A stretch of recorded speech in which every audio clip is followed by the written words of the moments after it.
that he's actually an old god. And so the whole,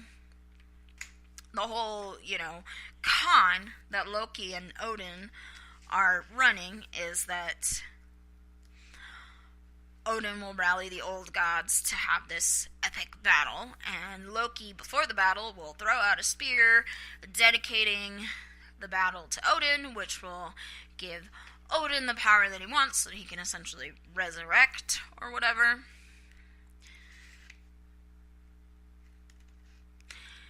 And meanwhile, Loki will, in the midst of the chaos be like, "Yay, chaos! I am powerful because of the chaos." And anyway, so that's the whole con that they're running. So I would wonder if that god that Shadow can't remember, if that's actually Loki. Mind-fucking everybody, or mind-fucking Shadow at the very least, because there's that whole little episode where they go out to Las Vegas and Wednesday and this you can't remember God have a conversation, and so I kind of wonder if that's actually Loki. But I mean, I read some very strong arguments for how it could be Mercury. So and you sort of have like this back and forth with fans of the book about, do we want to know who that is? Do we not want to know who this is? Can we just forget about this person? Haha, LOL, nerd joke. So, yes. So, the two primary Norse gods that we come into, or come to know in the story, are Wednesday and Loki. Odin and Loki. But we also have mention of Alvis, which Shadow mishears as being Elvis, but it's Alvis, who is king of the dwarves. That, by the way, is a Norse theological thing. Odin made the dwarves from maggots in the giant emir's stomach or something, and he gave them this whole realm, and they live in the mountains, and they end up being really good metal working smithy people, and they create weapons for the Asgard gods, including Thor's hammer and Odin's spear and some other really cool stuff. There's a really, really good story about how these come into creation. So you have Alvis as the king of those dwarves, and sort of a nod at that part of it. And kind of what Shadow speculates on is like, oh, he's like 5'8", 5'9", and I think it was Nancy says to him, Mr. Nancy says, yeah, that makes him a giant among dwarves. So, side note, by the way, if you didn't already know, Tolkien actually got a lot of the names for his dwarf characters from Norse poems and poetic eddas and prose eddas and all that stuff. So, there's all this. And then we have a small sort of cameo appearance from the Norns. And who are the Norns? The Norns are three sisters.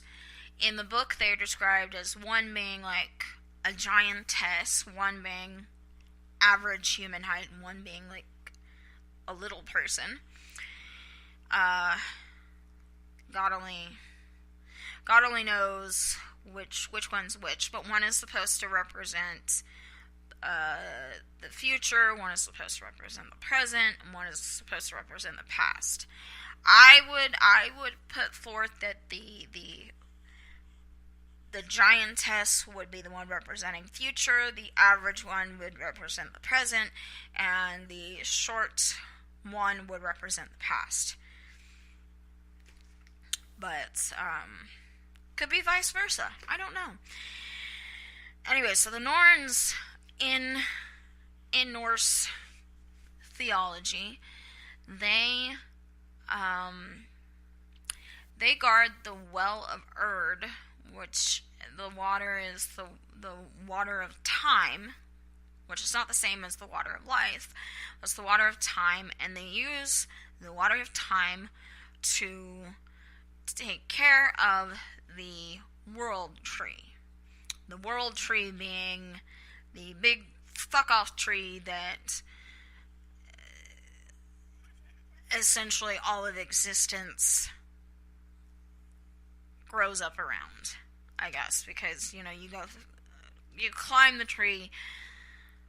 If I'm not mistaken, you climb the tree, and it'll take you between the various 9 realms. So the Norns, they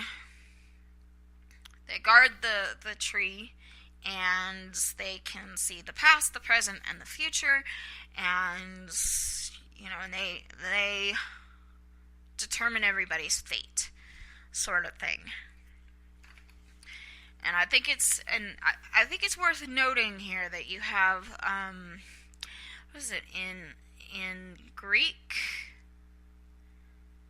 theology, ancient Greek theology, you have the Fates, who, like, the Gorgons or the Fates or whoever, and they pass, like, that one eye between the 3 of them, and they're the ones that determine everybody's future and past, present, and future and all that. And so you have those 3 sisters. And then many, many, many moons later, this is not theological, but I just kind of want to note this because it occurred to me, you have the 3 witches from Macbeth, or that bit of Scottish business, excuse me. So there's that. And finally, there's one passing reference to Thor. And all that's mentioned about Thor is that he got tired of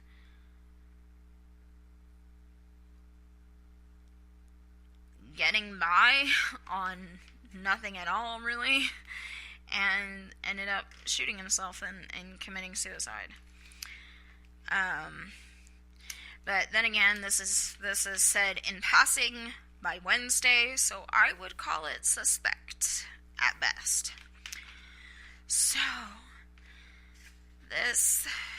that is all the references, the allusions that I noticed to Norse theology, for the Norse Pantheon, these characters.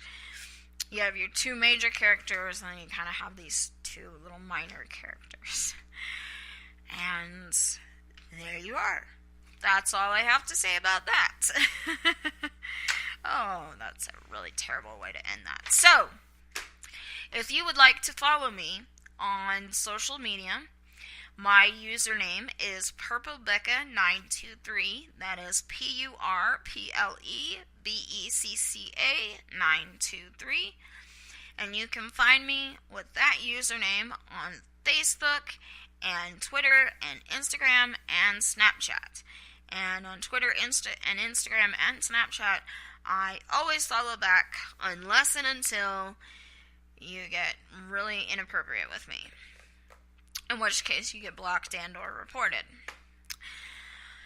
You may send me an email at purplebubblespace@gmail.com. That's all one word, purplebubblespace. You can visit my website, purplebubblespace.simdiff.com. And I promise you, eventually there will be a domain name that'll be easier to say than purplebubblespace.simdiff.com. There are links to all of these things on my Spreaker profile page. And so, until next time, remember that education is fresh. So go out there and fly with the penguins. Bye.